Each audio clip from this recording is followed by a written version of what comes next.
All right.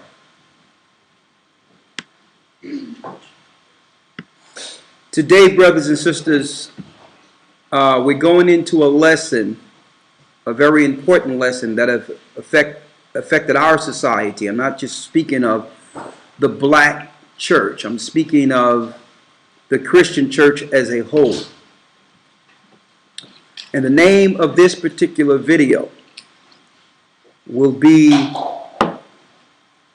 The New Age Antichrist Doctrine. The New Age Antichrist Doctrine. Now, what made me go into this particular lesson today? I was looking at some things this morning concerning the spiritual leaders over the earth today. The people that the majority of the population go to for spiritual understanding and guidance towards a better life or what have you.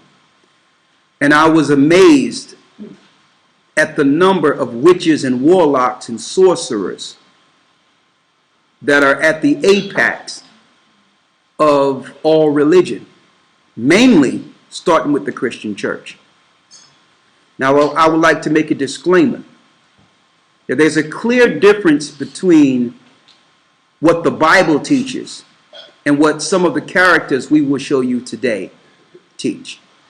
So for those who know that there's some deception in Christianity and use that as a pretext to shun the Bible, we'll give you the understanding of why you should keep the two separate. Because if you've read the Bible, you would know that these people we'll show you today would be the leaders over the earth today under Satan's kingdom, under Satan's religion. Now,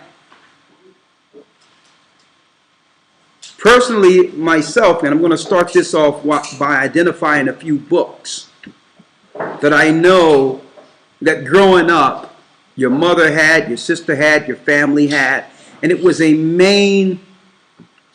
these were main books that were promoted throughout all the Christian churches. I know these were promoted in the Christian churches, in the black neighborhoods predominantly. I remember these books. I met people who read these books. I'm going to show you how this all intertwined. You have a book like The Secret by Rhonda Burns. Now, I don't know too many households or Christian households in America, especially black households, that don't have this book in it. The Secret, The Law of Attraction. Another book that I wanted to go over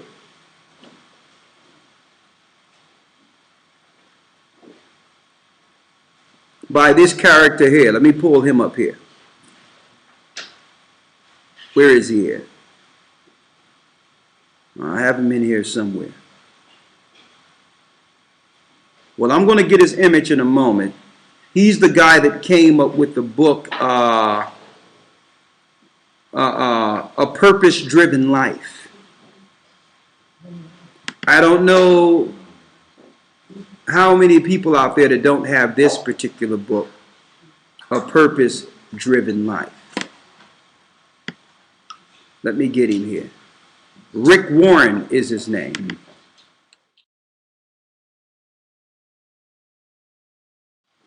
There he is. Rick Warren is his name. See? Rick Warren. And you see, not too long ago, I think in 2006, he did a TED presentation.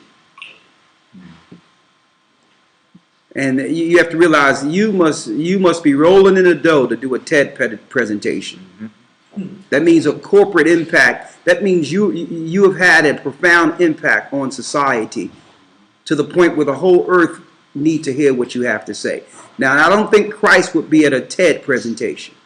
But nonetheless, you have Rick Warren, who came up with the book, The Purpose Driven Life, speaking at a TED presentation. Now, I mentioned someone to you earlier called Rhonda Burns. The Secret. Here she is here. See the coat? Nice, right? The white hair. It's looking good, right? All right. I'm going to show you who's leading our people, brothers and sisters. And guess what? The sisters in the Christian church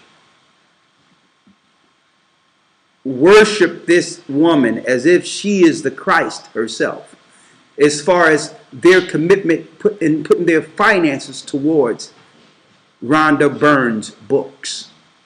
Here she is. Author of the month, Rhonda Burns.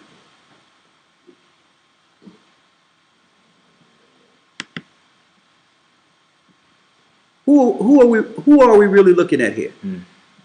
Who is she? See, I have to put this out there because you see these books and they are on the shelves of every Christian library that I've seen in America. What are her books doing in the Christian church? See, women, when they get in the tan, here's another image. You have to have that modern day look. All the stars are doing it. They want to read The Secret. What's the secret? I want the secret. Right? Just going through a few images for you. And we have to talk about her. There she is. Satan's daughter. Oprah Winfrey. Because why? She is the woman that introduced this witch to you. Now, that's a resounding statement or point to call this woman a witch. But that's what she is. Because she not only have the book, The Secret, this witch here. See? Satan appears as an angel of light. She also have the book, The Power. Don't you want the power? Hey, and if you get the power, then you get her next book, The Magic. There you go. Don't you want that magic? See, this is the slippery slope that's going on within the Christian church. See? And I looked into this woman, Rhonda Burns, because she, believe it or not, guess who financed her more than any other people in the earth? Christians. Black Christians. Now, mind you, brothers and sisters, she's not even Christian. She's a Buddhist.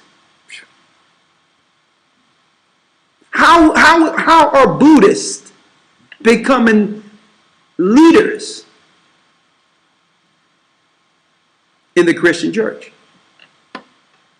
How are Buddhists respected and revered and honored in the Christian church? I'm going to show you how. She came off as a Christian when she first got her television show. Oprah, the mammy. And anything she introduced sells. And that's on purpose. Don't think that Oprah is behind the machine. She's just a face. This is how it's introduced to the black communities, because we knew Oprah as this Christian playing in all the old slavery movies and singing Swing Low, Sweet Chariot. And she was a Christian as far as we knew. But the whole purpose was not to just promote Oprah, but to get to people like this. I want you to see her. Look at her face. I've seen this face in many black churches. I turn it around so y'all can see it here.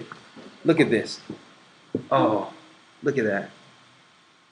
I've seen this face. She's engulfed in the spiritual church of Satan right now. Let me turn it this way. Look at this. Hey, I've been in the Christian church. I can tell you a church face when I see it. Okay? There it is. She's engulfed. Whoever's saying whatever they saying, she's feeling. Right? I know they may get mad at me because I'm going to break it down piece by piece to show you the deception, because this was a patient work to get it to the point where after all we've been through, we would listen to the likes of this. A witch. What have happened amongst our people that we trust witches, sorcerers, and warlocks? Are we that downtrodden? Are we that broken?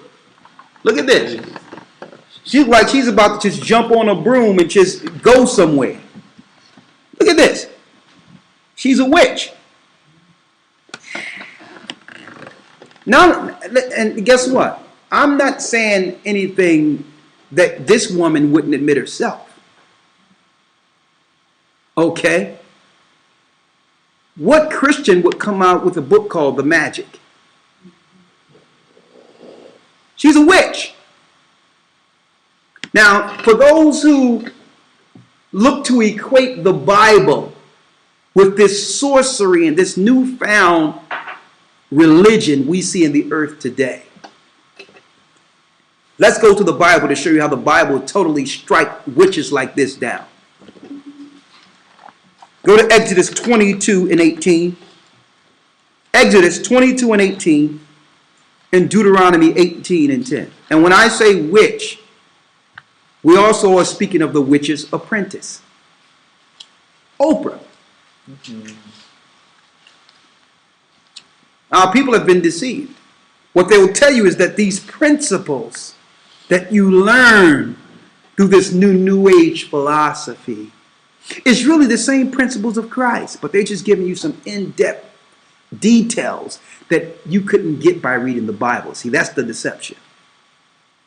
They'll say, well, it's really the same principles, and they try to parallel these sayings from witches and warlocks and sorcerers and try to parallel and put them on the same par as Christ on purpose, because they know in order to bring forth this new world order, they must initiate the whole earth into a new world religion.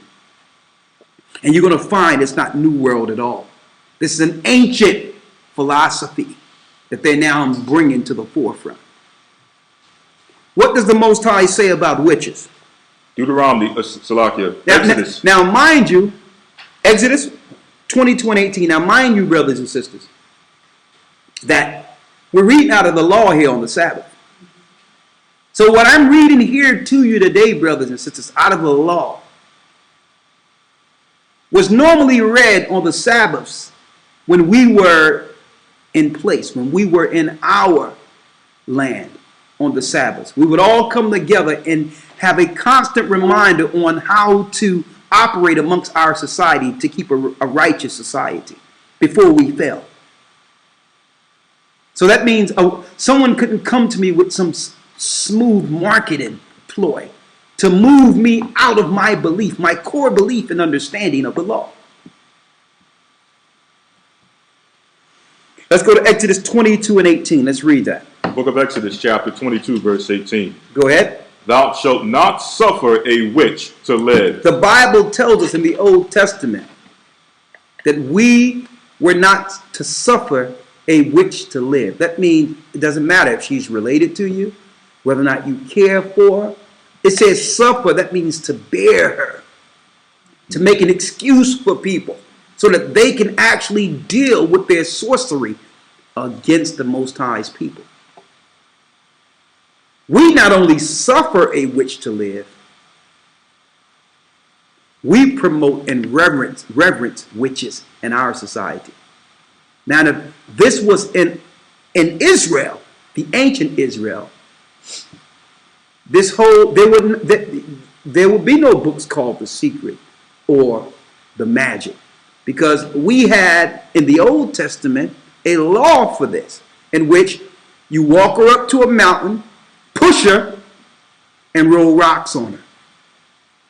And then all the kids, everyone get a rock. And you would bury her in rocks. That's how it worked. That's how it worked. Okay? Rocks. She would be stoned according to the Most High. Why? Because you cannot suffer a witch to live. Eventually, a witch would cast spells, make potions, make certain drugs, and decay and demoralize and destroy a society. Let's go to Deuteronomy 18 and 10. Deuteronomy chapter 18, verse 10. Go ahead. There shall not be found among you There shall not be found among us anyone that maketh his son or his daughter to pass through the fire. to pass through the fire. That's a sacrifice to Moloch. Read. Or that useth divination, Divination, or an observer of times, an observer of times, or an enchanter, or an enchanter, or a witch. or a witch. See, this is prominent in our society to the point where we don't know right from wrong, left from right. We as a people don't even understand what a witch is. They operate so prevalent in our society. Look at the woman who was paid all this money over the what's the guy with the wand, the little kid thing, the Harry Potter franchise. Look how much money this woman is being paid over the Harry Potter franchise. So there's witches, warlocks, and sorcerers. Now, society will make us all think that these are just independent entrepreneurs with their independent thought and that are capitalizing off of what they can bring to society personally without having us know that this is an agenda. Without telling us, letting us know that there's a purpose behind everything we see in the media. Everything we read in these books, there's a purpose. There's an ideology that they're moving us all towards. Let me show you. So in order for us to understand what the New Age movement is, because it's intertwined with the prosperity doctrine, let's go back.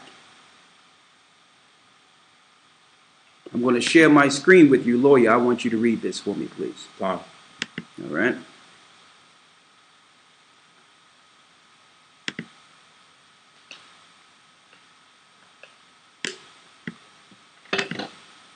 We're going to get into the word, but I just want to share these things with you to give you a visual first. I'm going to take you all the way back.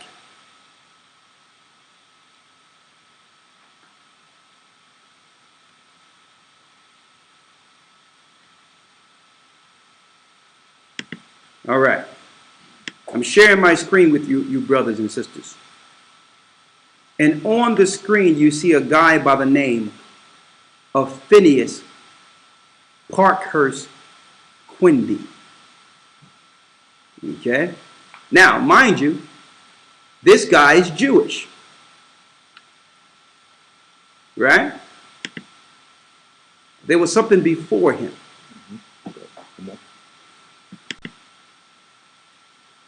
So this is research you can actually do yourself. We went back to the prosperity theology, the theology you see that became prominent in America through Billy Graham, through Kenneth Copeland, and who learned from Kenneth Copeland? Creative flow of dollars, Creflo Dollar. The whole prosperity movement came from Billy Graham, Kenneth Copeland. They're the fathers of this new doctrine that intertwines with that which we just showed you not too long ago. This is where they began to infiltrate the Christian churches. After demoralizing and taking down certain people, separating families in the black neighborhoods. They began to teach a doctrine that was needed, a doctrine that said, give me money. After you tear someone down and the families are separated and people are on welfare and you're struggling and you can't get a job, the only mainstay we had as a people was in our refuge was the Christian church. So what better place to pitch a new doctrine? A doctrine in which you understand, according to society, would cure your financial ills. They could get everyone in the church on Sundays now and give a promise. And it began the prosperity doctrine. I'm going to show you how this all intertwines. We're going to read this right out of Rocky, the prosperity theology. We're not going to read the whole thing, but I just want you to point out a few things you went into earlier, lawyer. I'm sorry, just read the definition at the top. The definition, okay. This is prosperity theology, sometimes referred to as the prosperity gospel. The health and wealth gospel, or the gospel of success, is a Christian religious doctrine that financial blessing is the will of God for Christians. A financial blessing is the will of God for Christians. Go ahead. And that faith, positive speech, and donations to Christian ministries will increase one's material wealth based on non-traditional interpretations of the Bible. And I'm glad that was distinguished. Because this is a new age understanding and philosophy that have nothing to do with the core principles of the Bible. Many people are going into atheist and all that because they see what churches are and believe that it's coming from the Bible. And it's not. It's coming from the pits of hell, Satan himself. Go ahead. It says, based on non-traditional interpretations of the Bible, often with emphasis on the book of Malachi, the doctrine views the Bible as a contract between God and humans. If humans have faith in God, he will deliver his promises of security and prosperity. Confessing these promises to be true is perceived as an act of faith, which God will honor. They're lying. Faith, the word faith is their cover. Mm-hmm. There is no faith in the prosperity movement. Go ahead, and we're going to prove that also. Mm-hmm. The doctrinal emphasis emphasizes the importance of personal empowerment. Here it comes, personal empowerment.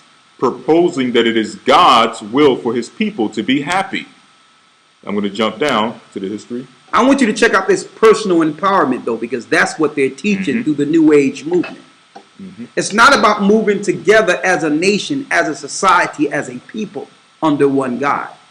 It's about personally coming up financially. Personally having wealth and being an example to the earth of how you have been promoted to this higher plane.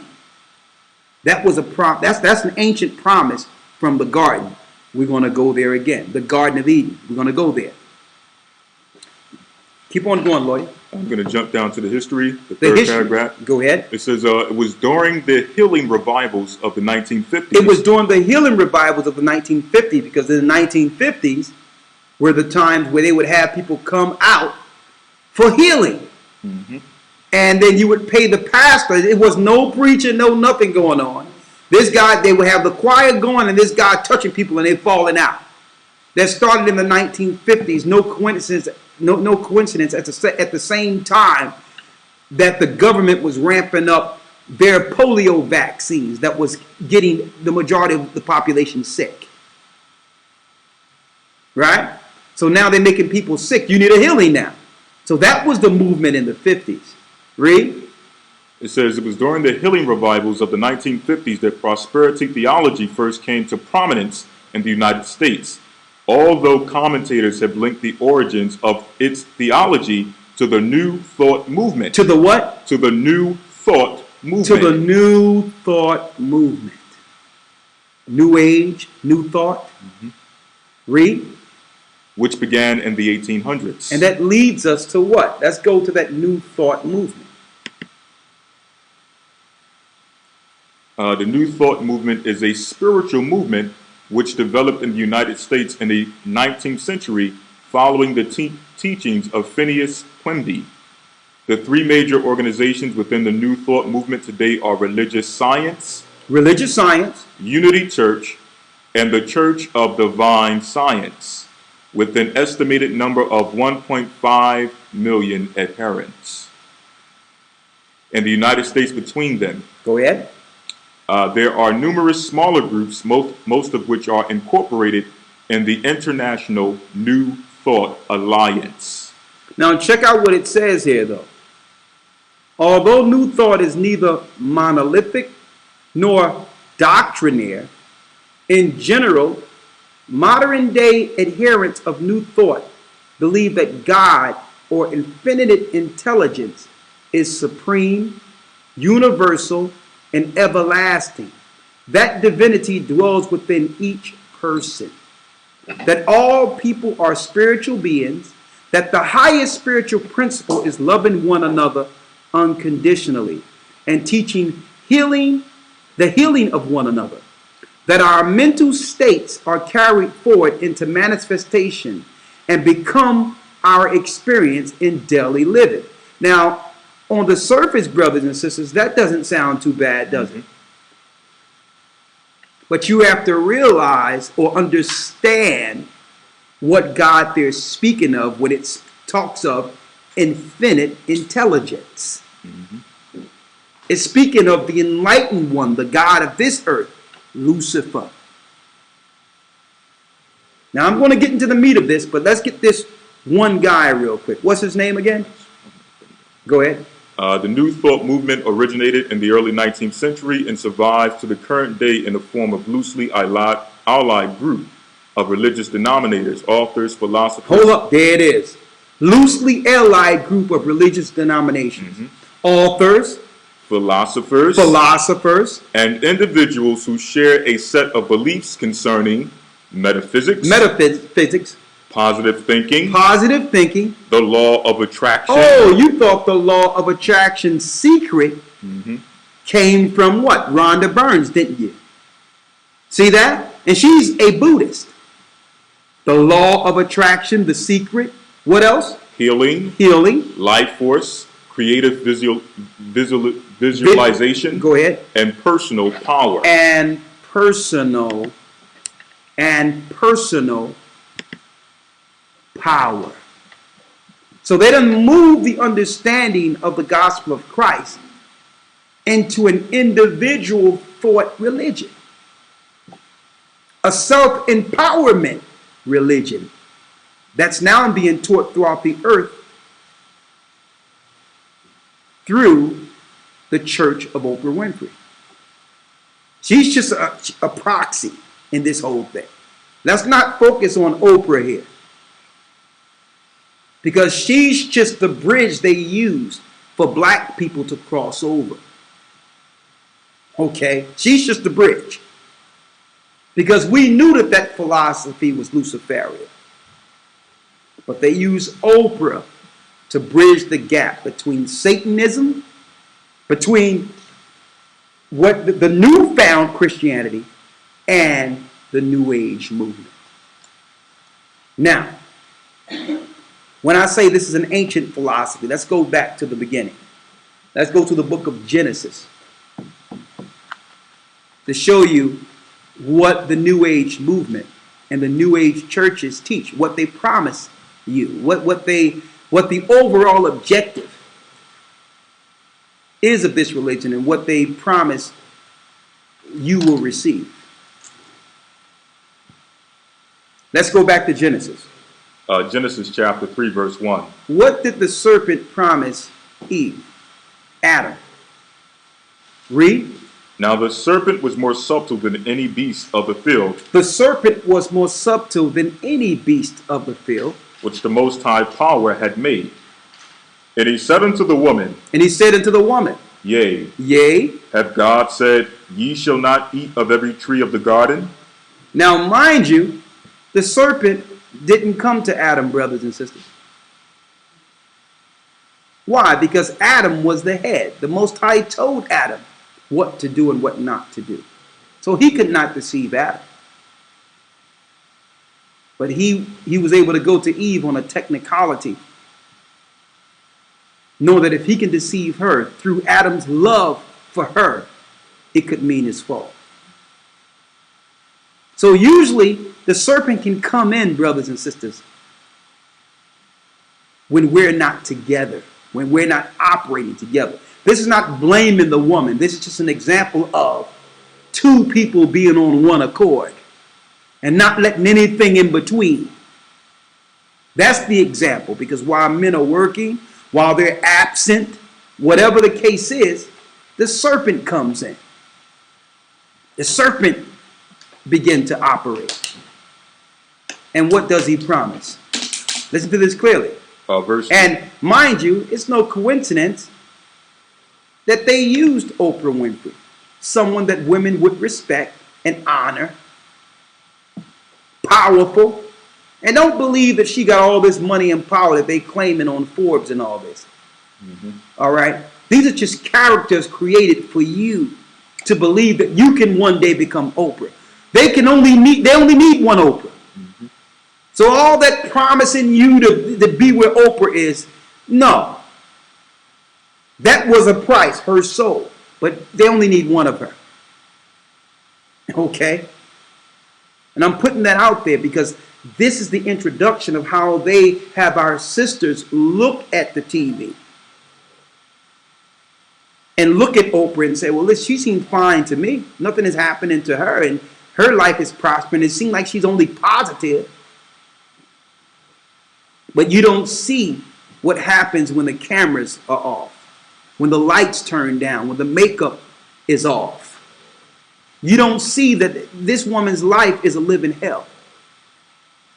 Okay? Because she have made an agreement with a lesser God. That's what you don't see. They'll never show you that on TV. But let's get back to it. This promise. verse 2. And the woman said unto the serpent, we may eat of the fruit of the tree of the garden, of the trees of the garden. Go ahead. But of the fruit of the tree which is in the midst of the garden, the Most High have said, ye shall not eat of it. Go ahead. Neither shall ye touch it, lest ye die. And the serpent said unto the woman, ye shall not surely die. So the serpent said, you're going to live. Now, was he lying? See, after she took of the fruit, she was still living. So was he lying? He understood what death is. He understood that it was speaking of more than just a physical death here. You're going to live. Yes, she lived. But what happens eventually? Keep on going. Verse 5. For the Most High doeth know that in the day that ye eat thereof, then your eyes shall be opened. Your eyes shall be opened. That means you can see things that you would normally see. It's what they call today, in this madness they're dealing with, which is satanic. Dealing with the doctrine of the pineal gland, opening up your third eye. See, this was a promise from the serpent in the beginning. Read. Then your eyes shall be opened, and ye shall be as gods. You shall be as gods. And that's what they're teaching now in this New Age movement, that we all are a god. Even Oprah, everyone is saying it now. Yeah, I'm a god. You a god. That's what. Then they try to bring Christ in. Didn't Christ say that we are gods? But he says we shall die like men, because the gods that we're speaking of, that Christ was speaking of, wasn't speaking of gods from on high. It was speaking of judges on the earth. But they try to use that ambiguous term of gods to say that we can be like angels, fallen angels. Because what did Lucifer understand? Read, it's going to show you.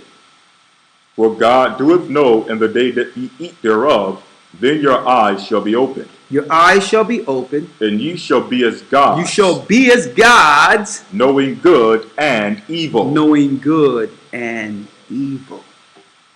So what did Satan offer? Information. Science. understanding of certain things.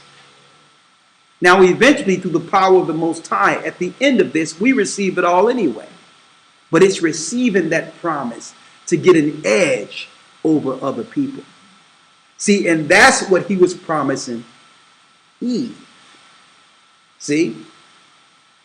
Now, when the Most High looked to set the record straight, he told the woman, because of your sin, that you will be subject to your husband now, and he shall rule over you. See? And your desire shall be unto your husband. So the feminist movement,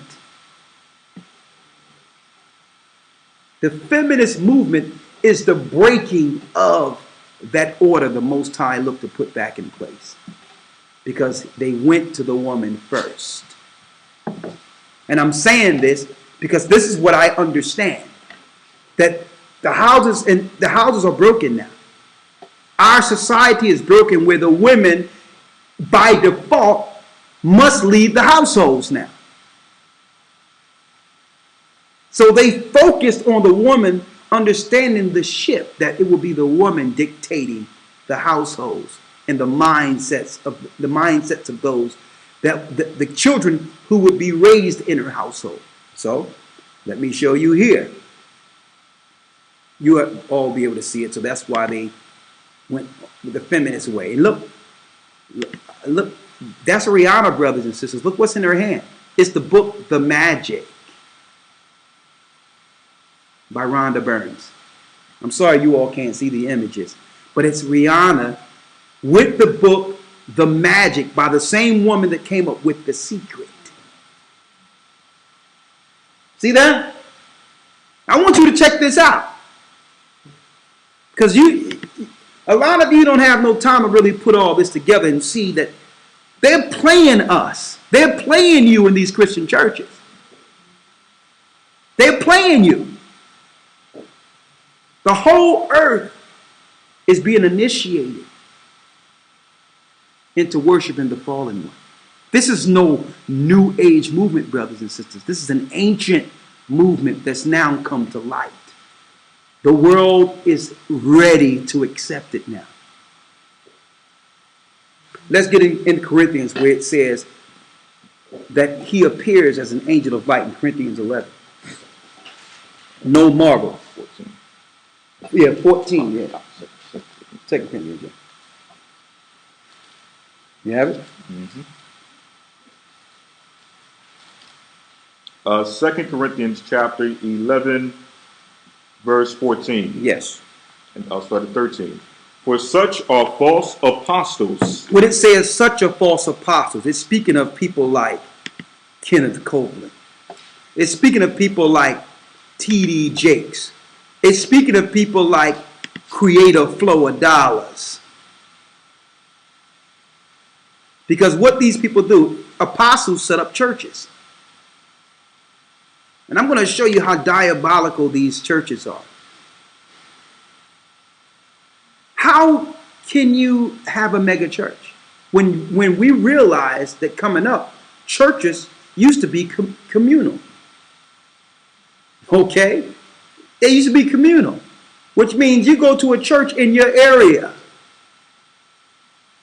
So what they were able to do with this New Age movement, this satanic movement, was to move all the churches out of the community that cared about the community into a mega church, taken away from the community and the love one would have with the few people that the pastor would usher or shepherd. So they moved everyone. You can't get a mega church unless you take from all the other churches. So now the small churches get no love, and the mega churches are now being programmed. I'm looking at Joel Osteen, Satan's son. How his whole thing is, I can't judge nothing. I can't judge. Who's the judge? Christ was about love. I can sit here with Buddhists. I can sit here with Muslims in my congregation. I can sit here. Listen, even though I don't deal with it, there's homosexuals who have done a lot of positive things in this earth. Can we separate the way they are from what they have actually brought forth in society, even though I don't agree with it. But why can't we just love each other? The question is, what the hell religion is that? Okay, but it sounds good. It sounds respectful. It's sorcery. It's psychology. The Bible says we are not supposed to suffer a witch to live. And see, a lot of you don't understand this. In the Dark Ages, when it was talking about burning witches at the stake, that was our people. When we got in charge in Europe, we were killing witches. Okay? Because they are the threat to society. Now, are we to do that now? Of course not. Of course we can't go out and physically impose our will on someone who's practicing that satanic religion. Let the Most High be the judge. But I understand why we were doing that in the Dark Ages. When Israelites got in charge, we began to bring back the law that was written so that we can cleanse our society. We couldn't have our little daughters growing up thinking it was okay to be witches and sorcerers. We couldn't have our young men growing up thinking it was okay to cast spells on people and make potions that kill people, like your doctors and your pharmacists today.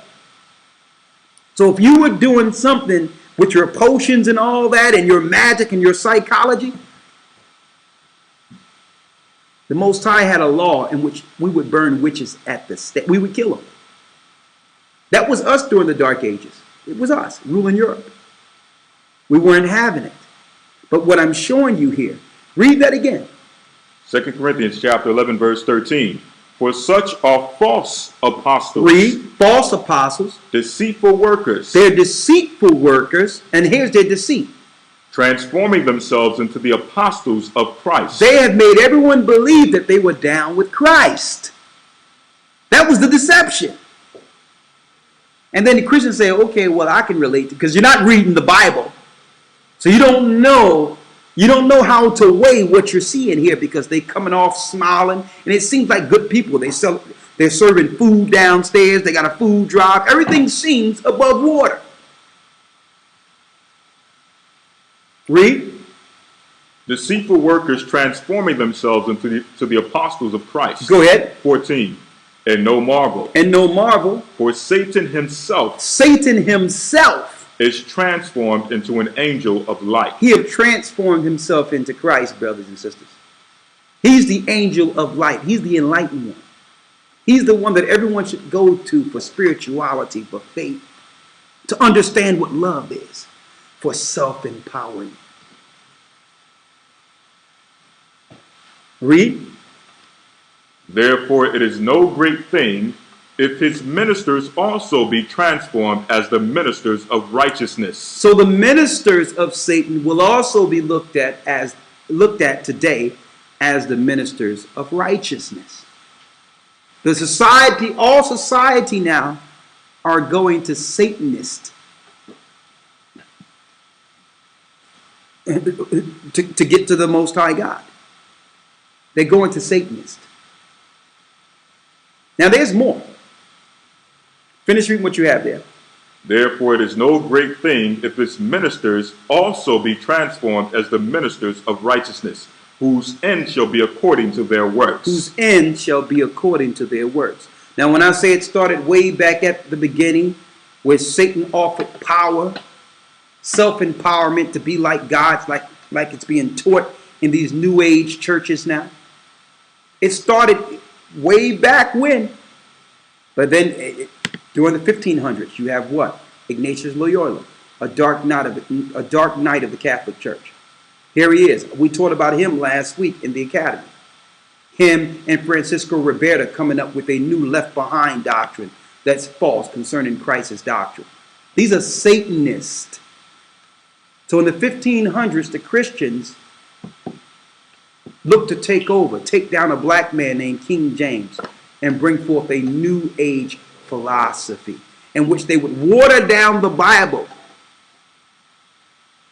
When I say water it down, don't teach the true intent of the Bible and teach a new pagan philosophy that will lead people at the very end to reject the Bible altogether when they realize the doctrine is a lie. It was all a plan. Him and Ribera, under what? Here he is, Satan's son, under the papacy. Now, see, brothers and sisters, it's a slippery slope here, because at one time, we knew not to follow any book outside the Bible. So later on, once they got their grip, their hand in our book, they realized that there's certain things in our Bible, the King James Version Bible, that would expose them. So in the 1700s, they came up with the New King James Bible.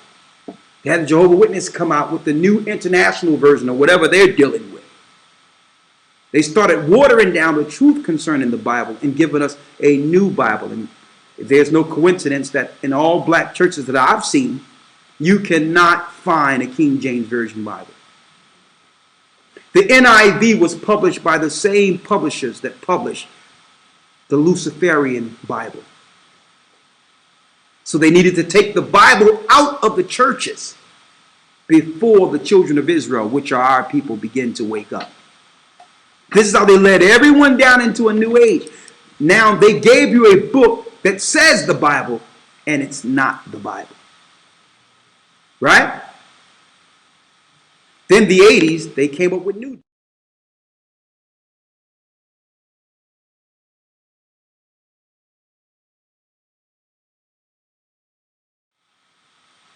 In the 80s, they came up with a new doctrine. The Left Behind doctrine that really came from these Satanists here. The Left Behind doctrine came through Jesuits. That Left Behind movie y'all see with Nicolas Cage now, that's not a religious, chronological a depiction on the coming of Christ. It's a lie to have you receive the mark of the beast based on their chronology. See? Came up these sorcerers, these Satanists, and then they have your new Satanists. And mind you, you would never guess who bought these guys' books, the Left Behind books. These guys became millionaires. These are Jesuits, Satanists.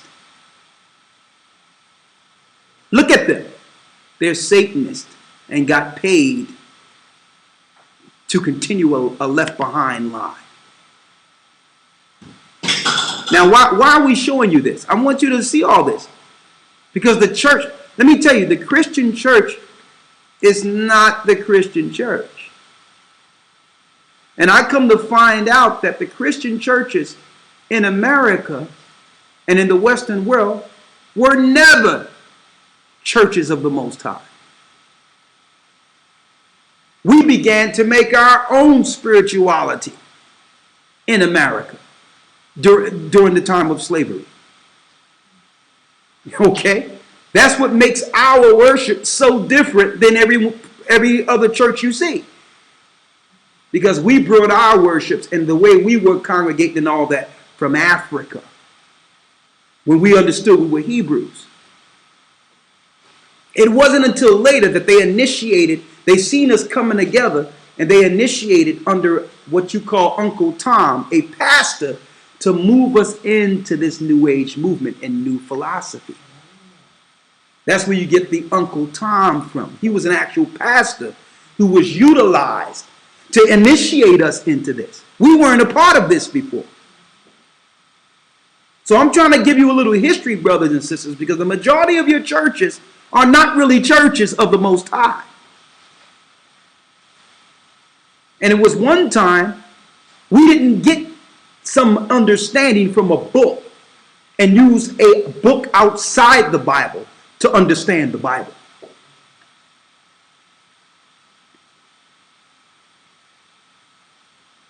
Let's get Ecclesiastes 12 and 12 real quick, and Isaiah 34 and 16.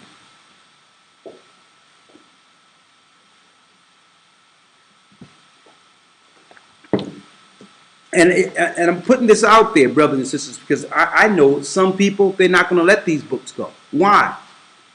Brother, believe it or not, brothers and sisters, these books out there, these satanic books I'm mentioning, The Secret, with the Law of Attraction, The Magic, the power. Brothers and sisters, these books work. You have some people who had nothing and followed the steps of these books, and it changed their life financially. Okay, so some people we're not going to be able to convince them about the true origin of what they are believing in and are participating in. We understand that because those things work. Magic is real. Sorcery is real. But be careful, because if we've learned anything in this earth, brothers and sisters, there's nothing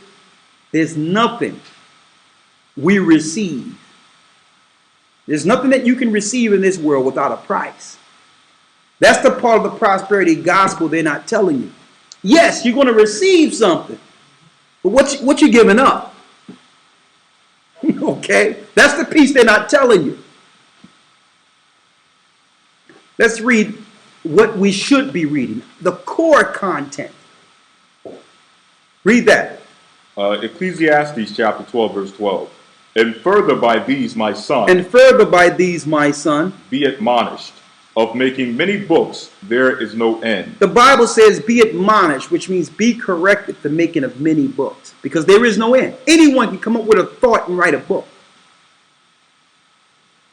I know some people that are using these books to shape their life and their direction, their direction, as if these books are the Bible.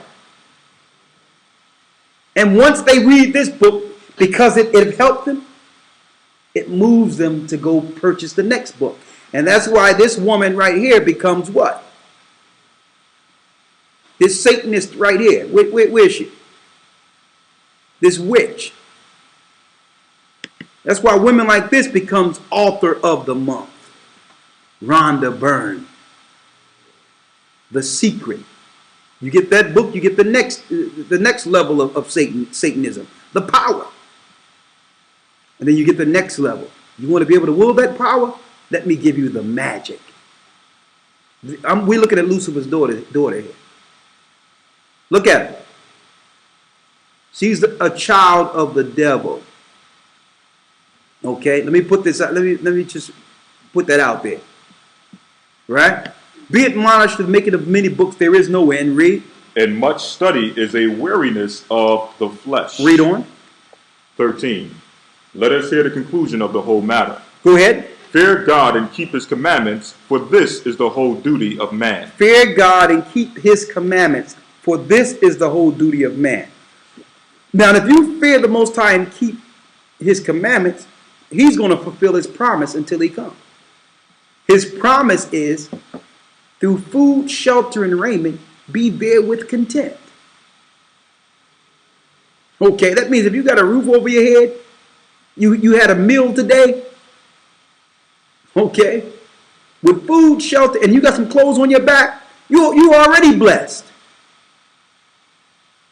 You're already blessed. Maybe you're not blessed enough compared to what you see on TV, that dream, that aspiration. But the reality is, brothers and sisters, a lot of us are already blessed. We're already blessed. We don't need this other stuff. We don't need these dreams. You follow the commandments of the Most High, and you keep his commandments, and he'll put the things on the road you need based on your mission. If you have to get to more people and do more things, then he's going to put enough for you to do that. Okay? So this thing of prosperity is satanic, how they have you following this caveat of this power that you are to receive if you follow these other books. Let's read Isaiah 34:16 real quick. Isaiah 34, verse 16. Seek ye out of the book of the Lord and read. First, that must be our foundation first. Now, if we seek out of the book of the Lord and read, and he says, he suffered not a witch to live, I'm not going to buy a witch's book. I'm not going to buy a sorcerer's book. What can I learn from them? All the key things they're talking about, you can find in the Bible. Another thing they did, I don't know, I didn't put the Martin Luther King thing in here, did I? Yeah. Have a picture of it.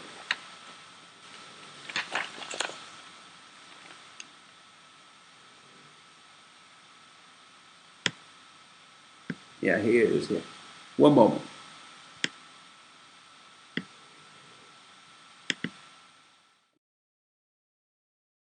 This witch also quoted Martin Luther King.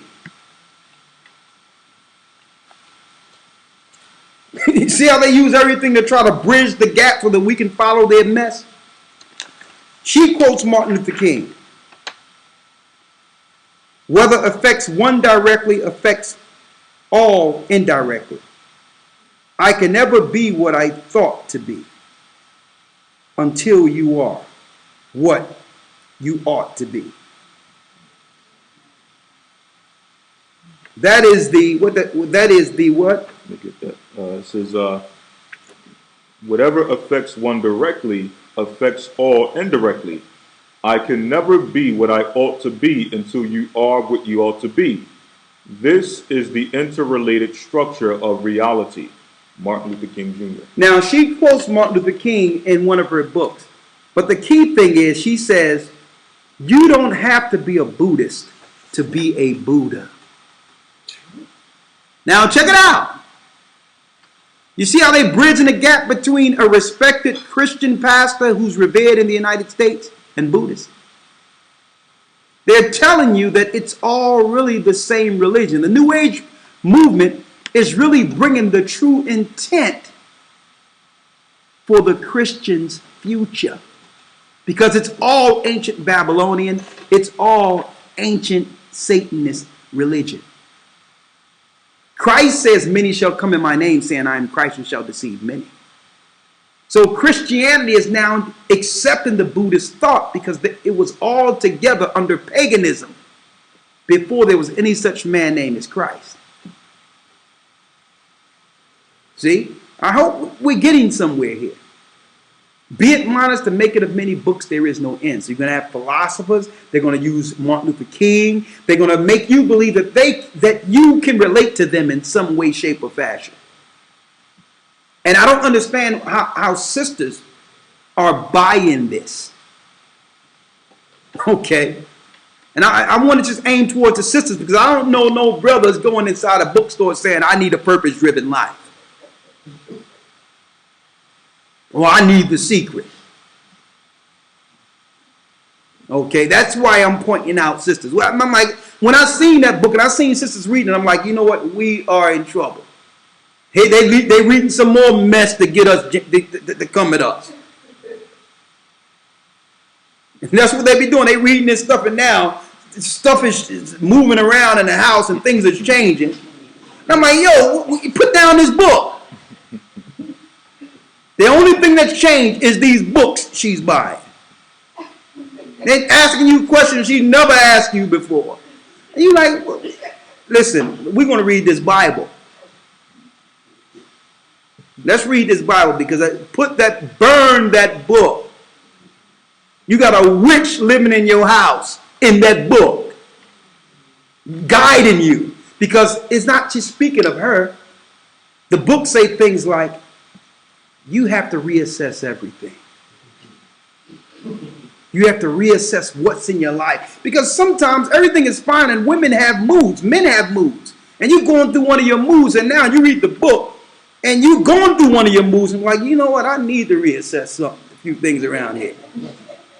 That's how it goes. Now this witch is in your house. Not your wife, but this witch here. Let me pull up here. This witch right here. Now she's in your house. If you're not happy every day, then something must be wrong. And I'm looking at her, I'm like, listen, she need to just deal with what she's dealing with. She got issues here. How can she give advice?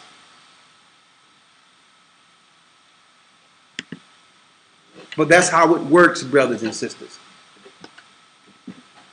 They take advantage of our vulnerabilities, our shortcomings, and our financial position. You know, they come in at a key point in our life when things are not really doing too well. And they help us. See? But you don't want that help. I have a few references I want to read. Okay, go ahead. Go ahead. We just read the purpose-driven life out of the Bible, Ecclesiastes 12:12-13. Yes. Fear the Most High, keep His commandments. That's the purpose-driven life. Right. Let's see what the Bible says about the secret. Yeah, here go the secret. Here's a secret from the Most High. Let's get some secrets here. Deuteronomy chapter 29, verse 29. The secret things belong unto the Lord our God. Who they belong to? Get that chapter and verse again. This is Deuteronomy 29:29. No, let's get the secret. The secret things belong unto the Lord our God. Go ahead. But those things which are revealed belong unto us and to our children forever, that we may do all the words of this law. Exactly. So we have enough to understand than to try to find some secret. See, the secret is the word works in itself because it entails information you don't have yet. Mm-hmm. Well, what this person know, I don't know. So that title in itself makes one curious. Like, who don't want to know the secret?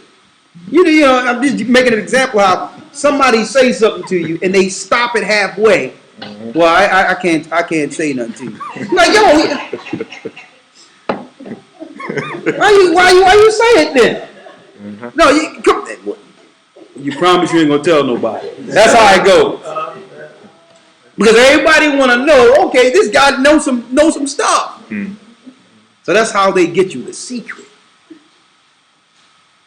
making you think you need to unlock something. The secrets belong to the Most High. He revealed what He wants to reveal, so that you can keep His commandments and do what you need to do. Mm-hmm. Everything is not for everybody, which means one book is not the answer for everyone. There's some things, brothers and sisters, that we just shouldn't know.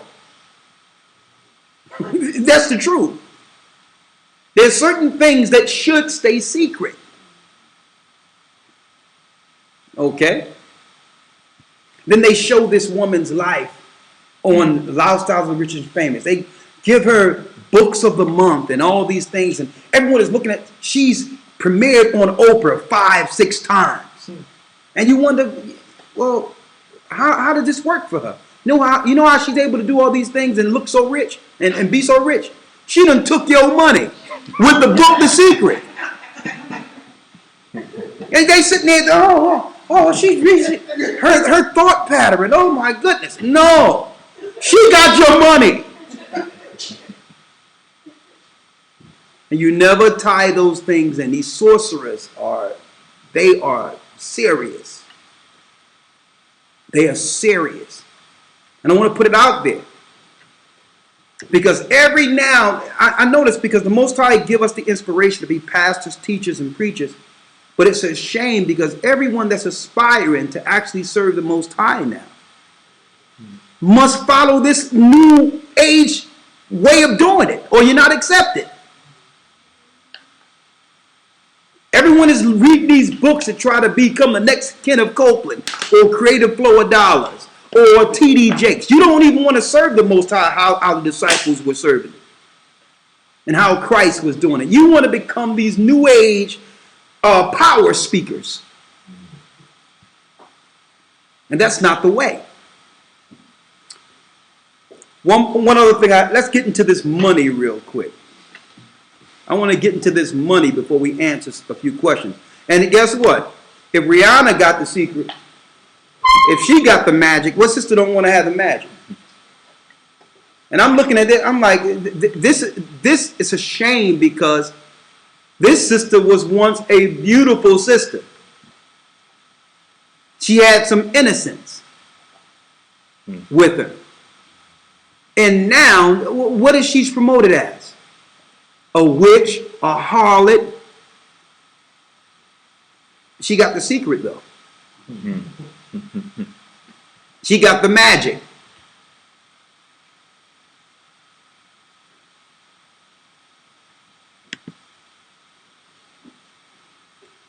You had Kenneth Copeland, who came out with the prosperity movement. That if you're poor, you're not blessed. Satan is in your life if you poor. Well, Kenneth Copeland, I got a problem with that, you know, especially if we were dragged over into like a land and had to serve for nothing. That's pretty poor. And then been put in ghettos, and you understand, and I don't understand how everyone else can get things, even though I understand the Most High put us in this position so that we can call on Him. So don't think that I'm crying about our condition here. But you have the majority of society that's predisposed based on classifications to be poor. You can't say God is not with millions of people because they're poor. It's stupid. But they got some poor people to look for an advantage and want to follow this Satanist here with his private jets and his big houses and all this mess. Tax-free money. Right?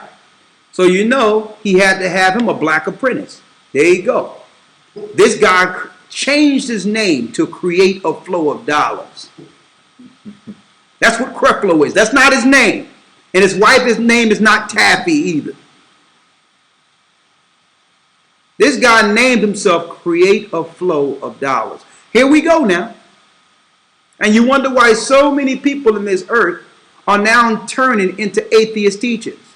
And they don't believe in the Bible because they look at those who represent it, who they think represents it. So this is also going out to those who looked at people like this and put down the Bible because of this new movement. The Bible is true. The Bible exposes these criminals for what they are. The Bible is true. The problem is man. Yes? How does Kenneth Copeland deal with Lazarus? How do we deal with the story of Lazarus? Yeah. He don't deal with the story of Lazarus and the rich man. He don't deal with the rich man and the rich man in hell. He don't deal with that. No. He just deal with whatever it talks about giving him money. So, let's see what Christ have to say. Let's go to Matthew 6:24 and 1 Timothy 6:10. And also I looked at the core beliefs of these Satanists as far as these Buddhists. And everything, let me tell you, it's everywhere, brothers and sisters. I'm looking not only just in the church. I mean, what's wrong with a regular exercise class? Everywhere you pop up, it's yoga now. And that's the new thing amongst sisters too now. Oh, I'm just coming from yoga. Why don't you can run around a corner and exercise yourself. Why are you doing yoga? Okay, I'm telling you, they're pushing this Satanist New Age movement. I was exercising before any such thing as yoga. But it's like, see, yoga embodies it all. Mind, spirit. I'm like, no. You sit there, you're channeling, and a demon, you sitting there with your legs folded, waiting for a demon to just come right up in you. That's what's going on here. So it's not just in religion, it's in every part of our being in this earth. They're leading us into the New Age movement. It's everywhere. Let's deal with this money thing real quick. Let's go to Matthew 6:24. Matthew 6:24. No man can serve two masters. No man can serve two masters. For either he will hate the one and love the other. So there's no middle ground. And this is speaking to everyone out there. There's no middle ground. If either you're serving the Most High, the God of all gods, the Creator, or you're serving Satan. There's no in between. There's no, just like Oprah said in one of her broadcasts. There's many ways. You can't say your path is the path. Many ways. What are you talking about? We were listening to you, Oprah, because we thought you believed in Christ. What you mean many ways? You just can't, that can't possibly be the only way. Remember she said, that can't possibly be the only way. What? These people are Satanists. And it's deep because anyone with a true word and understanding of doctrine and the Bible would never get a platform to teach. We could even teach on a public access channel, let alone get the forum to do what Oprah's doing. We just spoke some truth for about a few hours in Manchester, and they almost shut the whole radio station down. They just shut the whole program down. So there's really no outlet for the truth here. I mean, the Jewish guy admitted everything. The guy, and you know what? You know I got something on that before we leave. Because that's not finished. Before we done, I got something on that. Before we release the video. But that lets you know that Satan controls this world. If you're bringing out the truth anywhere, it's immediately censored and stomped out. But I can hear these witches and warlocks teach all day long. All day long I can hear these witches and warlocks and sorcerers teach all day long, and no one say anything. I can just hear them. I'm pointing them out to you. I'm looking. They're popping up everywhere.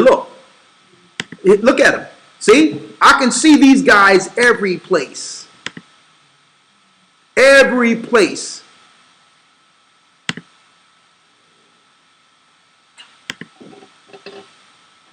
See?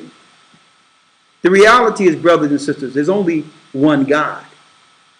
There's only one way. And Oprah says, it can't be. It can't be just one way. It just can't be. Why? Because she knows that if there's one way, she's not going to make it. Because she's not following it. On that show, the lady said, what about Christ? And yeah, a woman stood up and said, well, what about Christ? She said, and? Huh? That's what she said. She was like, and? She said, and?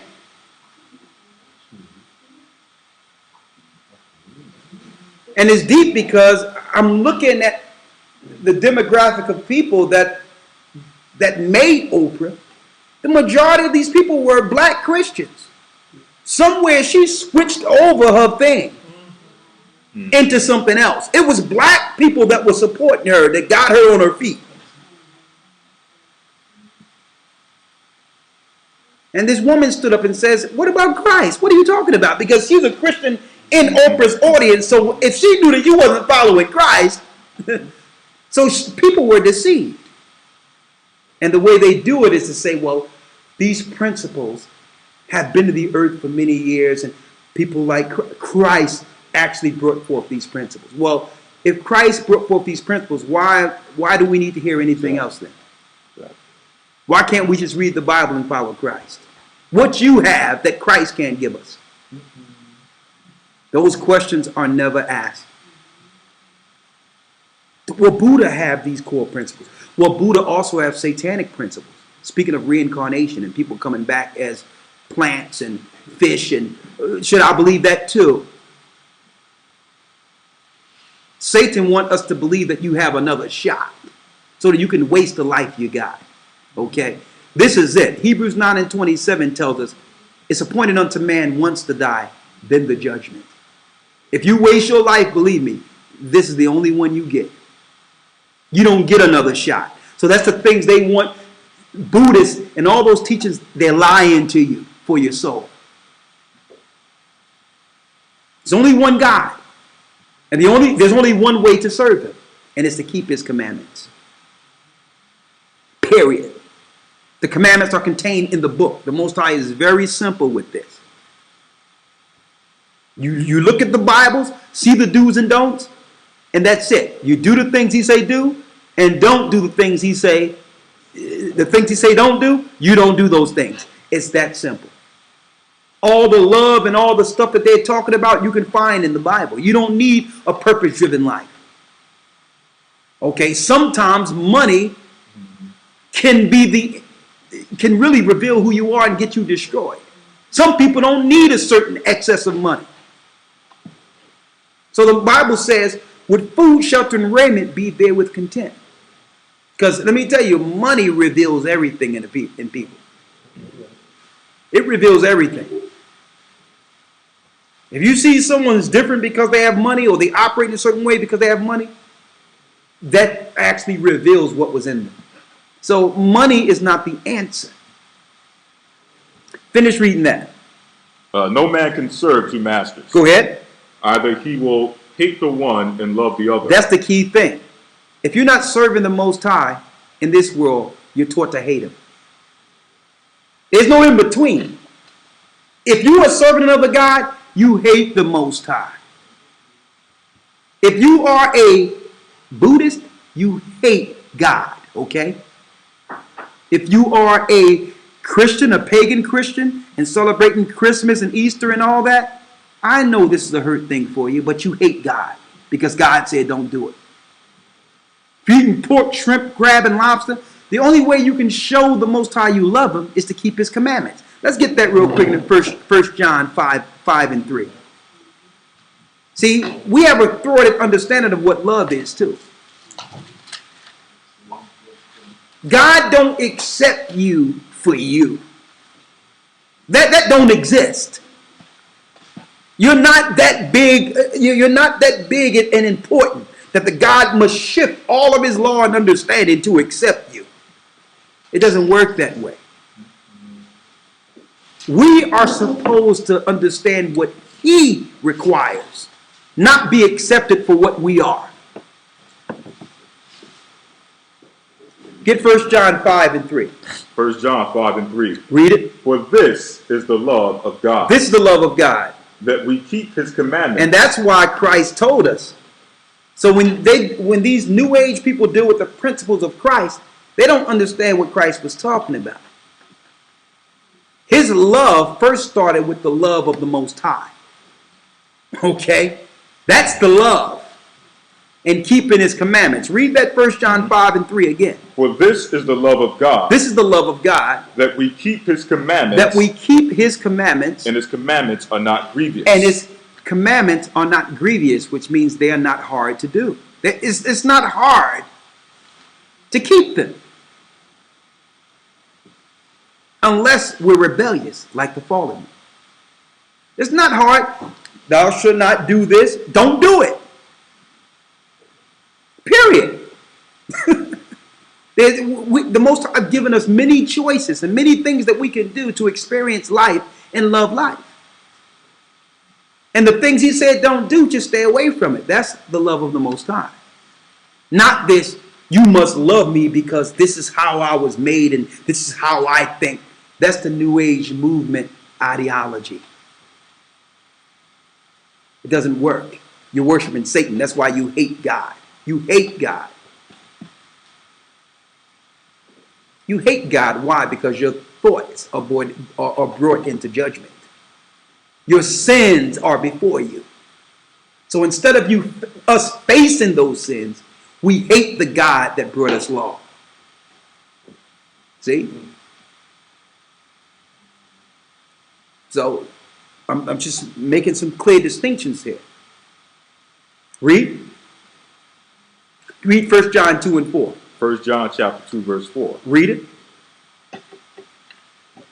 He that saith, I know him, He that saith, I know the Most High, and keepeth not his and don't commandments, follow his commandments, are a what? is a liar, Is a liar. and the truth is not in him. And the truth is not in that person.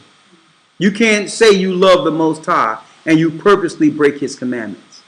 See, and that's why Christ says that you can't serve two masters. You're going to love one or hate the other. See, Satan is the God that allows you to be the way you want to be and be accepted anyway. And that everyone should love you because that's your individualism. That's Satan. And if you're that way, you're going to hate the God that gives rules. But Christ is bringing a kingdom. And you cannot have a righteous kingdom without rules. Okay? Let's deal with this money. And when it says mammon, that mammon also breaks down to not just man, but money. Money can become a god, brothers and sisters. It can become a god where you will excuse certain things and you will actually do certain things against the Most High's law strictly for money. Well, there's things I can't do right now because, because it is money. And I've seen brothers tell me, like, listen, I've seen it out there. Well, listen, brother, you keep on doing it, brother, because what you're doing is people need it. You keep doing it. I'm going to get this money and I'm going to help you. We never see these people.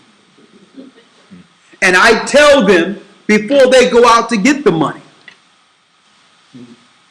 listen, we don't need your money. We need you. Okay? Let the Most High restore you and bring you up. We don't need you can't come and bribe the work of the Most High. And everyone will always say, well, listen, I'm going to get this money. It never turned out like I thought it was. It would, ever. Because their focus wasn't the Most High. They think that there's substances or things in this earth that can sustain the work. I had people go get money and say, well, listen, I can get the money. And when they got the money, they were gone. And I'm like, well, it doesn't matter. Because that is not the love of the Most High. Money cannot sustain us, brothers and sisters. And what happens, and it's going to happen soon, that's why I wanted to bring up this New Age philosophy and New Age movement. They're going to soon move physical money out of the way altogether. That means they're not going to be no tangible. We're going to be able to operate a little bit in this earth with our little technology, our cell phones or whatever for a while, but then they're going to move us out of that too. And you're going to know where everyone's heart is then, because that's going to mean whether or not you're able to live in your house, whether or not you're going to be able to drive your car.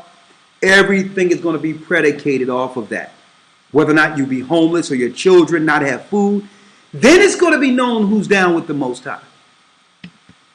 So the prosperity gospel is moving us into total dependence on money so that we have no choice when it's gone but to receive the mark of the beast. That's what it's all about. This is full circle what we're showing you here. And they have ushered us. It was incremental, but they have moved us into this by infiltrating the Christian church with the New Age movement. The church is not the church no more.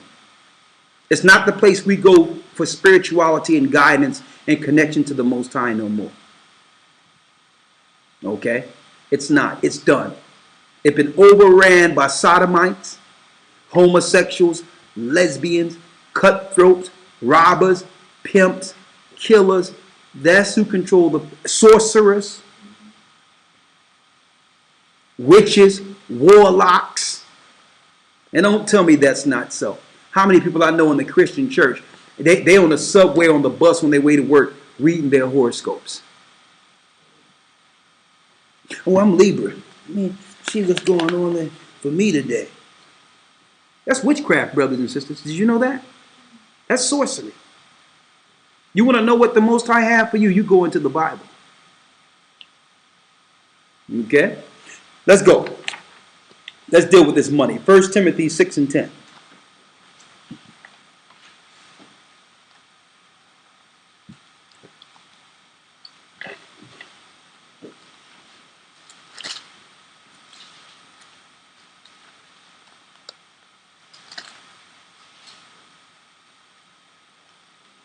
First Timothy 6 and 10.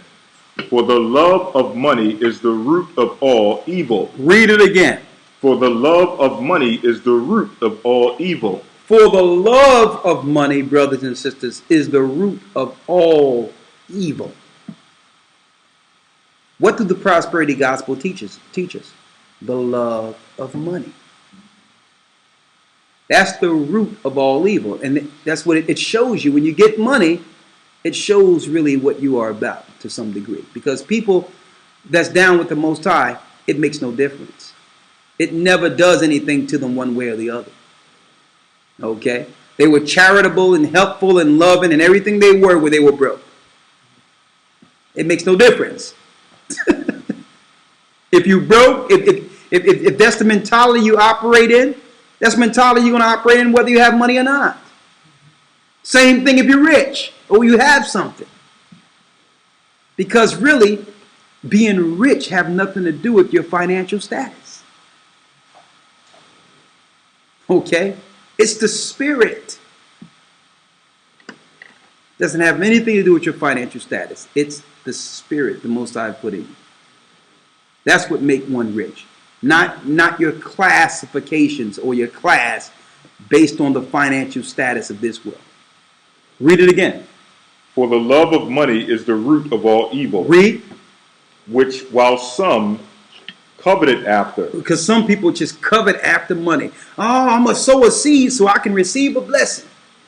Oh, I see a car in your future. I see a house in your future. What type of mess is this? You're not going to be poor forever. Read. they have erred from the faith. And they have did what? They have erred from the faith. So don't believe that prosperity is in sowing seed is an act of faith. If you're chasing money and looking at a prosperity doctrine, you have erred from the faith of Christ. Where did Christ say sow a seed so that you can get some more money? Now, is tithing and charitable gifts towards bringing forth the work part of the work? Yes. But there's no way the whole ministry is supposed to be predicated off of teaching about money. Well, that's the whole doctrine. The whole sermon is money. Money is a defense, like the Bible says. But we're not supposed to love it. It's to be utilized to do the Most High's work. Read. And pierced themselves through with many sorrows. And pierced themselves through. And pierced themselves through. Read. With many sorrows. With many sorrows. There's more sorrow chasing money. There's more sorrow chasing money and going after money than it is being broke, or what they call being broke. And I wanted to put that out there. Last but not least, I need you to read that one more time. Isaiah 34:16. Now, Ecclesiastes 12:12.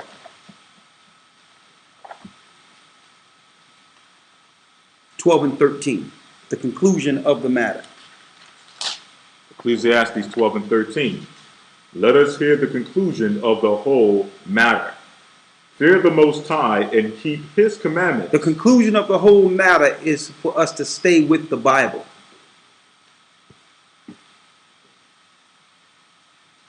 And the true doctrine of Christ. And gathering the 12 tribes of Israel, the lost sheep of the house of Israel. And bringing the true ministry and the true doctrine to the Gentiles. To the Jews first, then the Gentiles. To prepare for the kingdom to come. Christ's kingdom that will soon be here. That's the true mission. Not setting or making a path for Satan. And ushering Satan as the God of this earth through the New Age movement. And through the New Age philosophy. Read it. For this is the whole duty of man. For that is the whole duty of man. That's what we were put here for. We were put here to serve the Most High. That's our purpose. And by serving Him, He placed our purpose in us daily. That's our mission in life, is to serve and be accepted by Him. With that, I'm going to say shalom. I hope we gave you some key information. Share this to anyone you know in a church. And if they have any questions, I'll be more than glad to answer them with the Bible. All right. Let me answer a few questions here.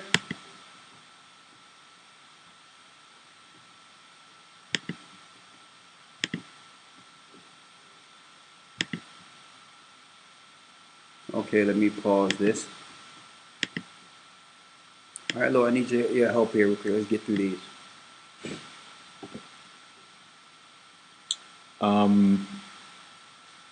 This is very good study as usual. Does the scripture say anything concerning horoscopes? Horoscopes, it don't say horoscopes, but that's going into necromancy. Fortune telling, that's necromancy. Okay, that's the answer to that. It don't say horoscopes in the Bible, it's necromancy. Like tellers and soothsaying. That's sorcery. You're not supposed to deal with horoscopes. It's evil. All right, what's next? Can you please explain what Acts 18 and 3, is that 18 or 15?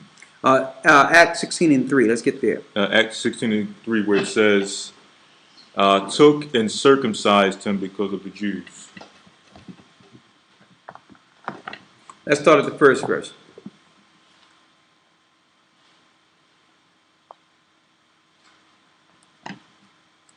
Acts 16 and 1. The question was, can you explain Acts 16 and 3 where it says, he took and circumcised him because of the Jews? Read. Acts 16 and 1. Then came he to Derbe and Lystra, and behold, a certain disciple was there named Timotheus, the son of a certain woman, which was a Jewess and believed, but his father was a Greek, which was well reported of by the brethren that were at Lystra and Iconium. So his father was a Greek-speaking Jew, a Hellenist. So there were certain practices with the child that didn't allow him to do circumcision from birth. Mm-hmm. At this time, circumcision was a rite or a ritual by the Israelites. And if you weren't an Israelite, you didn't circumcise. So because his father, Timothy's father, was a Greek, he wasn't a Grecian or an Edomite Greek, he was an Hellenist, a Greek-speaking Jew. Because of this, the boy was raised without Israelite customs, like circumcision. So what happened was, finish reading. Verse 2, which was well reported of by the brethren that were at Lystra and Iconium. Him would Paul have to go forth with him, and took and circumcised him because of the Jews which were in those quarters, for they all knew that his father was a Greek. They knew that his father didn't deal with the customs. So in order for Timothy to be accepted at that time, Paul went and took and performed the circumcision for him, because Jews were actually coming against those that were coming into the knowledge uncircumcised. So Paul didn't want that to be a reason for some level of argument or whatever the case is. So to keep the fight down at that time, he circumcised Timothy, because the Greeks, the Hellenists, weren't practicing circumcision. Okay, what's the next question here? Elder, I'm glad you talked about the one world currency thing, because I'm a student, and just yesterday my economy teacher told us that soon there will only be one currency for the entire planet, and that's only a matter of a few years until it's implemented and in effect. That's true. That's what they're learning in economics now. And they've already implemented. How many of us spend all day long without having to take anything out of our pockets? So we've already been acclimated into the system to some degree. All right, but then it's going to become prevalent where there's no money at all, which is a cheaper system to operate with. And so, and it's going to lead everyone to eventually get, if you want to buy and sell on their grid, you got to get the mark of the beast to operate on their grid. So we're not going to be on that grid. Okay, so you take what you have to make use now for what's coming. Okay, to prepare you for when we have to go off the grid. Yeah. You want me to spoil it, or you want me to wait till the news make happen tomorrow? Go ahead, spoil it. There's these rich people in Europe. There's a rich people in Europe getting RFID chips or NFC chips. Getting the mark of the beast. in their hands. In their hands. Two of them Go ahead. for their digital currency, Bitcoin, to store their Bitcoins. So there's people in Europe to store their Bitcoins. Rich people are now getting the chip in their hand. And we told people when Bitcoin came out that they made it seem like it was a revolt against the modern day economy, and this is a way to rebel by getting Bitcoin. It was government the whole time to acclimate people into a non-currency system. So now these rich people in Europe are now getting chips in their hands. And you're going to go into some of this in the news tomorrow. Shaphat going to be going into that and other things in the news tomorrow to get the chip in their hand so that they can spend their Bitcoins. Come on now. Bitcoins. Okay. Biometric money. That's what it is. It's what the whole earth will be under very soon. What's the next?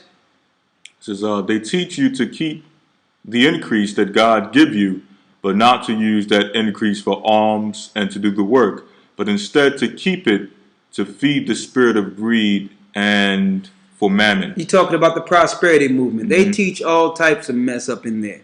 But at the end of the day, it's about the guy at the top grabbing all your money. That's what it's about. It's not about you getting anything. Because if you look at your life compared to theirs, you on the short end of the stick. And a lot of brothers and sisters don't even know in that prosperity garbage mess. If you were to add up the money you gave this person, all those years you were in there, you would probably be living a little better. You understand? If you were to add all that up and invested in a business for your family. If you add all that money up, you could have actually taken that money and actually did a personal business for your family. And it wouldn't be looking for a pie in the sky. It would have been the works of your hand is being blessed to do something to help your family. So that doctrine keeps you poor. Read. Someone says, can you please give us, Brother God, your email again? We tried the email that was mentioned last week, and it said no such address. Please give us. Give me what you have real quick. You wrote it down?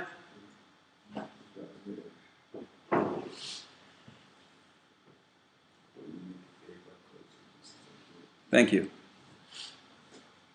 Read the next one. Go ahead. You can keep going. Someone says, are all of the Canaanites mixed with Nephilim seed? A lot of the Canaanites were killed off. Canaanites themselves were Nephilim seed. Yes. A lot of them were killed off. When you look at the war with Edom. And a lot of them lived through Edom's taking on some of the Canaanite daughters. Okay. Top one's the main one. The not hidden. No, I'm talking about the Gajah's email. Oh, God, just actually.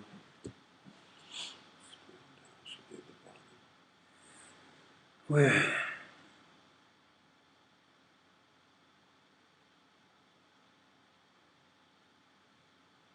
Yeah. That Brother Gajah at Gmail?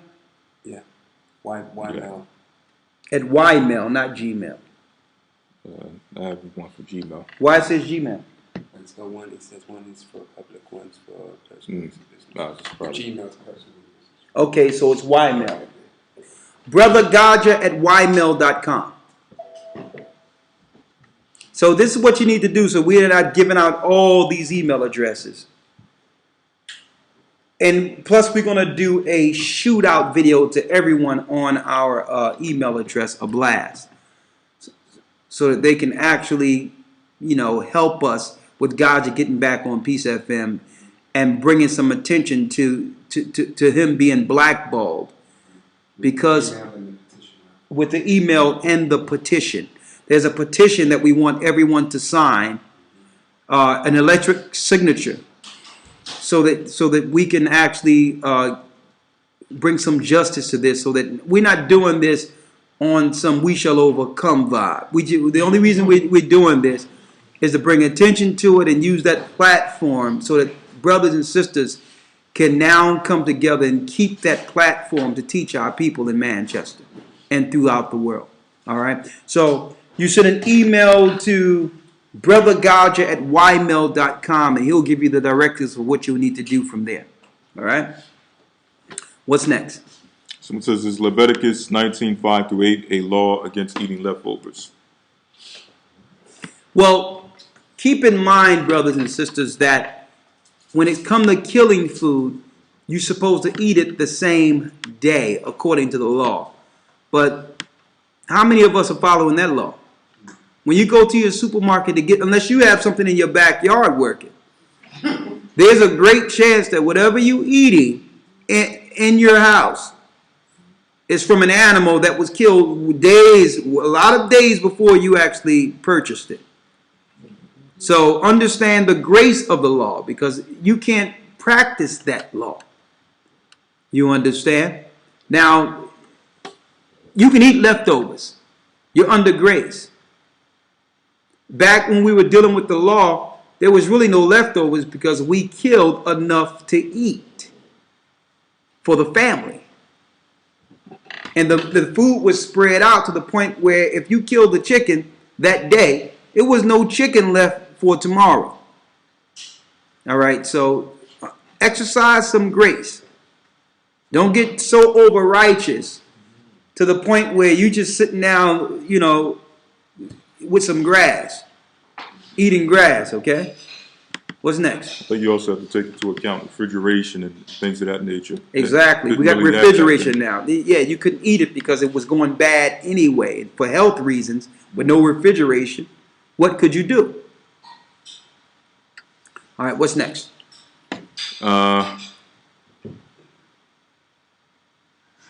What was the name of the Jewish site? Good question. Do I still have it in front of me? We'll make sure, well, I'm not going to put it on our website because they may take it down for being anti-Semitic. But just type in Jewish Talmudic circumcision law. And, you probably want to put some extra words in there. Boy and a male's situation, put that there and it'll come up. What's next? Someone says, a fantastic class today, elders. What's that? Yeah, scroll back up. Oh, I'm sorry. This is a fantastic class today, elders. I am thankful that the Most High worked through others that introduced me to your teachings. A lot of questions I have been answered and eyes are still being opened. You always come with your sources of information which is great. May the Most High's blessings continue to be upon you both and all of those who bring forward the truth. Thank you. All praises be to the Most High. What's next? Elders, thank you for the teachings. It is very timely. I was approached this week with a business opportunity that on the surface I was very excited about, but throughout the week I was awakened throughout the night. Every time I woke up, it was on my mind. I searched the internet and found nothing specific that was wrong, but my spirit was very unsettled. Now I know why. It seemed like a religion when I look at it. And you have to follow your spirit when your spirit is showing you certain things like that. So that's good. Go ahead. I was told the Jewish people are the Jews because the scriptures say there will be a king established on the throne of David. Which scripture is that? It talks about the throne of David, but what they don't break down correctly is that throne was set up for not David to sit on it, but through his loins, a king will sit on that throne. So when you see about King David, it's speaking of Christ. It's not speaking of whom they claim it. What they're saying over there in the Middle East is that through the Levites or the so-called Cohens and other Jewish people, that they're actually from the seed of Judah, and someone will come through their loins to one day operate as the Messiah, which is false also. But all in all, it tells you in the book of Acts that he raised Christ. Acts the 2nd chapter, that Christ was raised to sit on David's throne. So it's speaking of Christ, not David. All right. What's next? What are the coordinates to get the day for the true new year? You would have to. I would have to give you the information. Go to the website, gatheringofchrist.org. It'll give you all that information on the website.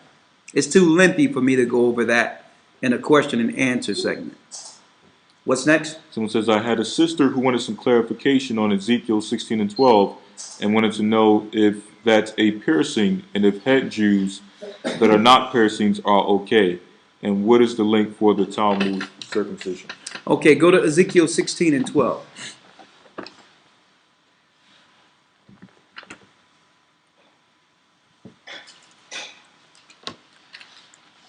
Ezekiel 16 and 12. Go I ahead. started 11. I decked thee also with ornaments, and I put bracelets upon thy hands, and a chain on thy neck. And I put a jewel on thy forehead, and earrings in thine ears, and a beautiful crown upon thine head. This is speaking of how the Most High decked us out and we still just went away. Okay? We still did what we wanted to do. The same way a husband will give his wife costly things and deck her out, and you expect her to be loyal. That's the proper context of that particular scripture. But yes, piercings are not a sin. If one pierce, get their ears pierced, or whatever the case is. But then if you start going into piercing different parts of your body and all that, then it's going into Satanism for pain. A lot of Satanists, you see, they pierce and they just go off with it. But piercing is not a sin. If one want to pierce themselves and get some earrings, there's nothing wrong with that. All right. What's next? Someone says, how can I explain to my parents that Christmas is satanic? Well, there's a few things go into play because you must honor your parents. And the best way to do it is not to say it's satanic. That's number one.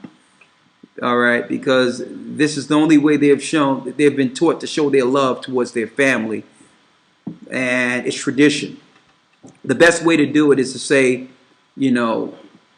I found out some things about it that we should look into it that is Babylonian, and ask them, are they interested in seeing what you have to show them? If they're not interested, don't force it on them. Then it was meant for you not to serve it. But if they ask you, then you give it to them. But don't try to force anything on them, because this is the only thing they know. So you must be patient with those who are without. Don't go to them and say you're worshiping Satan and all that. Just say you found some information to know that it have nothing to do with Christ, and then give them the option of whether or not they want to deal with it, knowing that it's antichrist. But don't treat them any type of way, or they're still your parents. You must honor and love them. You don't have to participate with Christmas, but don't disrespect them, because this is the way they show their love towards you. Honor your parents. What's next? What is the difference between the Pseudepigrapha, Volume 1 and Volume 2? There's different books. There are 2 volumes because there's a lot of books. And the volume 1 predominantly deals with, I think, the Apocrypha and certain information that's in the Apocrypha we see already. Okay? But they needed 2 volumes because it's a lot of books outside of the Apocrypha. Added. Read. When would those videos be available? Very soon. Very soon. Go ahead. Can you give elaboration and scriptures on not cooking on the Sabbath? Well, it tells you that you're not supposed to kindle a fire on the Sabbath. But what people don't realize is that during that time, if the fire was already kindled, there was no need to start up another fire. So they would have the fire going all the way through the Sabbath. So if things needed to be warm and all that, the fire was already there. Now the law was instituted because back then there was no stoves. So fire was work. Okay, you couldn't just, and if anyone, I just tried to start a fire in a fireplace the other day, and it's work. It's not, you know, it ain't just turning on the stove. So if the Most High had a law where you're not supposed to work on the Sabbath, but yet you got to go cut down the branches, cut down the trees, store the wood, do the flints and all that stuff to get it started. There was no lighters. There was nothing that we see today to start a fire. So it took work. So what you got to emphasize is the work. Okay? It took work for the fire. So when it says kindle a fire, when you go into that, it's speaking of the work that it takes to make a fire. If there's heat, you have to realize some of the winters were bitter, even in Jerusalem. So just because people wasn't making a fire didn't mean they didn't have heat. They had enough to where the fire would last through the Sabbath. Okay? That's the proper way of breaking down that particular scripture. Okay? What's next? You should post a link in the GOCC website so that we can download the videos and repeat freely. So if they shut yours down, ours will be up. I can't wait to see the footage. A lot of the videos are there already, but I think that what you're saying is we should do a double upload.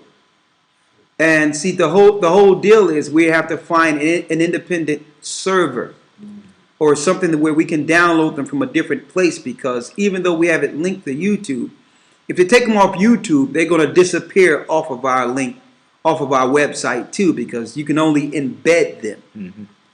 So we don't have a personal server for our own videos, so we still would have to find an alternative video source to upload to embed it into the site.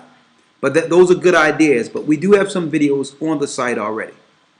What's next? I'm having a son soon.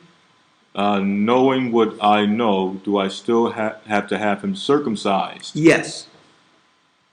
What's next? The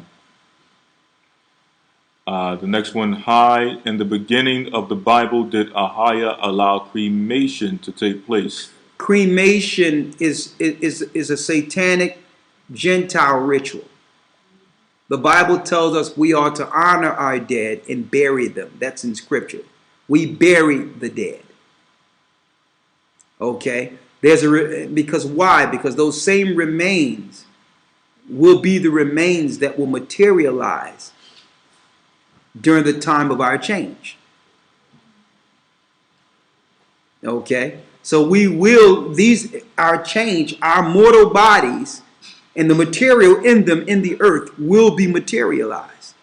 So Satan have brought things into the earth, different ideologies that would try to thwart that, to try to destroy that by having you cremate and kill, and be killed off as ashes. See, those were ancient rituals of the Romans, the Grecians, the Gentiles. We're not supposed to cremate. And see what they have done, they have given a righteous burial out of the market for us, where it's cheaper just to burn the remains of the person you love in total disrespect to them. Making it where there's certain codes of where you can bury your people. You can have land in a backyard and all that, but you can't bury and have it on your land. That's wrong. You're supposed to be able to bury on your land, or purchase a plot to bury the righteous, to bury your people. So cremation is not in the Bible. It's because of the Gentile ritual. Go on the internet yourself and look at the origin of cremation. It's dishonorable. It's disrespectful. What's next? What does it mean to be born under the veil? I met someone that said he can see things because of born under the veil. Witchcraft. That's what's going on there. Anybody say they can see things, it's witchcraft. It's sorcery. First of all, if someone say they was born under the veil, you tell them, listen, let's get from under that veil, repent for you being under the veil, and get baptized because you have become a sorcerer. You can call it the veil. You can try to make it sound as acceptable as you would like, but you are a witch and you are a warlock. If you're a woman, you're a witch under the veil. And if you are a male, you're a sorcerer under the veil. So get from under the veil, repent from your sorcery, and be baptized in the name of Yeshua. That's what we tell people that was born under the veil. Because who knows, maybe something happened where their parents did something to move that will allow them their child to do certain things. It could be an ancient spirit. These rituals come with children and all that. So that's a curse. What's next? Someone says, because many elite families are of the serpent seed, does that mean many of their spirits remain in the earth when they die? Well, when one dies, their spirit goes to where it goes. It means the familiar spirit that goes from generation. Yeah, well, if you have a familiar spirit in a person, once they get a person to die, because that's their intent, the spirit leaves and looks for another body. Okay, yeah. What's next? How do we tithe to you?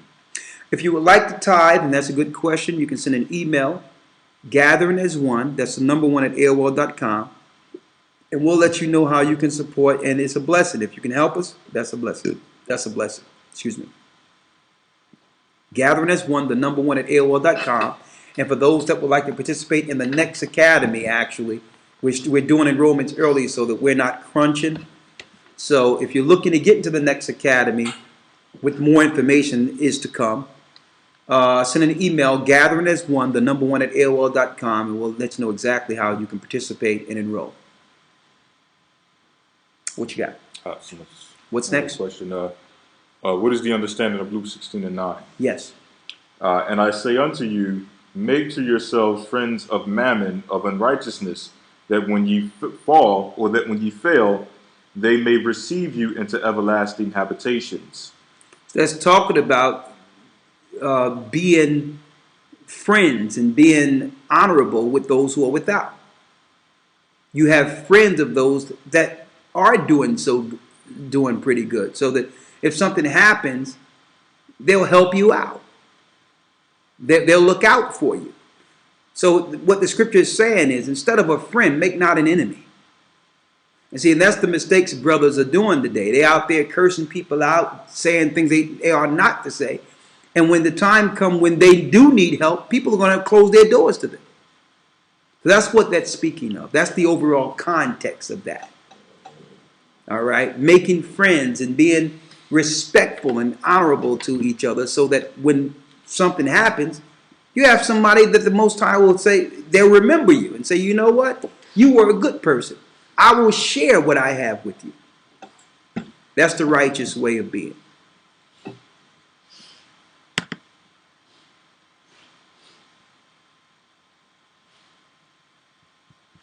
Thank you for flooding Peace FM.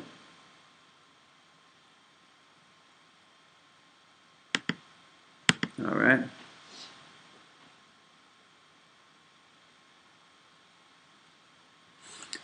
Elders, I wanted to ask if I can talk to one of you. Elders Dr. Miles Monroe and his wife, both of my very immediate family in the Bahamas. They were both killed last week. I'll call you up. What happened? He was in a plane crash. He was well known in the circles through the Bahamas. Oh, man. I'll call you up.